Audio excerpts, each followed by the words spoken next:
అక్కడ చెల్లని రూపాయి ఇక్కడ చెల్లుతుందా? ఒక దగ్గర చెల్లని చిల్లు నోటు ఇంకో దగ్గర ఎలా చెల్లుతుంది?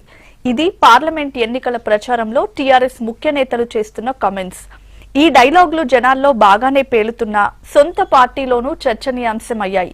టీఆర్ఎస్ లోనూ అలాంటి అభ్యర్థులకే పార్లమెంట్ టికెట్లు ఇచ్చారు కదా అన్న డిస్కషన్ జరుగుతోంది.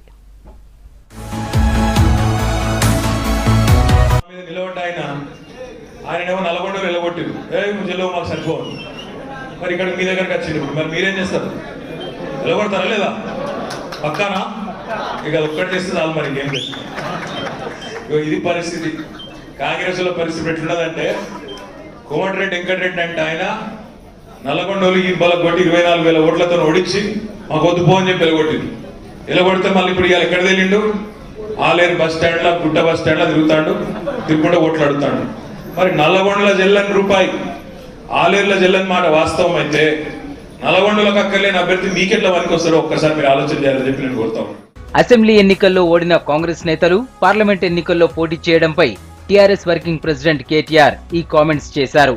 భువనగిరి జిల్లా ఆలేరు మాజీ ఎమ్మెల్యే బూడిద భిక్షమయ్య గౌడ్ టీఆర్ఎస్ లో చేరిన సందర్భంగా కోమటిరెడ్డి వెంకటరెడ్డిని చెల్లని రూపాయని విమర్శించారు కేటీఆర్. నల్లగొండ అసెంబ్లీ ఎన్నికల్లో ఓడిపోయిన కోమటిరెడ్డి భువనగిరి ఎంపీ ఎన్నికల్లో ఎలా గెలుస్తారని ఎద్దేవా చేశారు.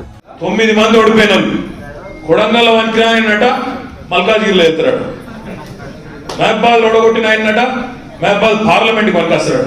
ఒక్కరు కాదు, కల్వకుర్తిలో ఓడిపోయిన ఆయన మహబూబ్నగర్కి వస్తాడు. ఇక ఒక ఆయన కదా వికారాబాద్ లో డిపాజిట్ పోయిన ఆయన తీసుకుపోయి పెద్దపల్లిలో పెట్టారు. అంటే మనం గంతపించోళ్ళమా? ఆడజల్లని రూపాయి ఇక్కడ తెలుస్తుందా? మరి చెల్లదని ప్రజలకు తెలిసినప్పుడు బల్మిడికి రుద్దులు ఎందుకు? అంటే మోసం చేస్తున్నాడు. అప్పుడప్పుడు చేస్తారు చూడు కొంతమంది లంగలు, ఆ చెల్లని నోటు కూడా ఆయన స్టిక్కర్ వేస్తారు, మనకు అర్థం కాకుండా వస్తాయి. అప్పుడప్పుడు మీకు కూడా ఆ స్టిక్కర్ వేసిన వేస్తాయి చూడు, మీకు పర్సెంట్ నోట్లు ఇవన్నీ జాలీ నోట్లు. కాబట్టి దయచేసి జాగ్రత్తగా ఉండండి, ఎట్టి పరిస్థితుల్లో ఆలోచించి ఓటేయండి తప్ప ఆగం కావద్దు. కేటీఆర్ కామెంట్స్ కు జనం నుంచి మంచి స్పందన రావడంతో కొందరు టీఆర్ఎస్ నేతలు కూడా బహిరంగ సభల్లో అవే డైలాగ్స్ రిపీట్ చేస్తున్నారు. ఇప్పుడిదే ఆ పార్టీలో చర్చనీయాంశమైంది. ఇటీవల టీఆర్ఎస్ లో చేరిన కొన్ని గంటలకే ఖమ్మం లోక్సభ టికెట్ కేటాయించిన నామా నాగేశ్వరరావు ఇదే కోవకు చెందుతారు కదా అని చర్చించుకుంటున్నారు కింది స్థాయి నేతలు. అసెంబ్లీ ఎన్నికల్లో ఖమ్మం నుంచి మహాకూటమి అభ్యర్థిగా పోటీ చేసిన నామా టీఆర్ఎస్ అభ్యర్థి పువ్వాడ అజయ్ చేతిలో ఓడిపోయారు. 3 నెలల్లోపే టీఆర్ఎస్ లో చేరి ఎంపీగా పోటీ చేశారు. నామా కూడా చెల్లని రూపాయే కదా అంటున్నారు అధికార పార్టీలోని కొందరు నేతలు.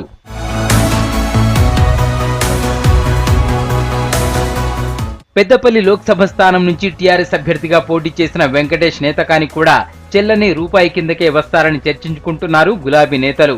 అసెంబ్లీ ఎన్నికల్లో చెన్నూరు కాంగ్రెస్ అభ్యర్థిగా పోటీ చేసి ఓడిపోయారు వెంకటేష్. అయితే ఇప్పుడు పెద్దపల్లి నుంచి టీఆర్ఎస్ అభ్యర్థిగా పోటీ చేశారు.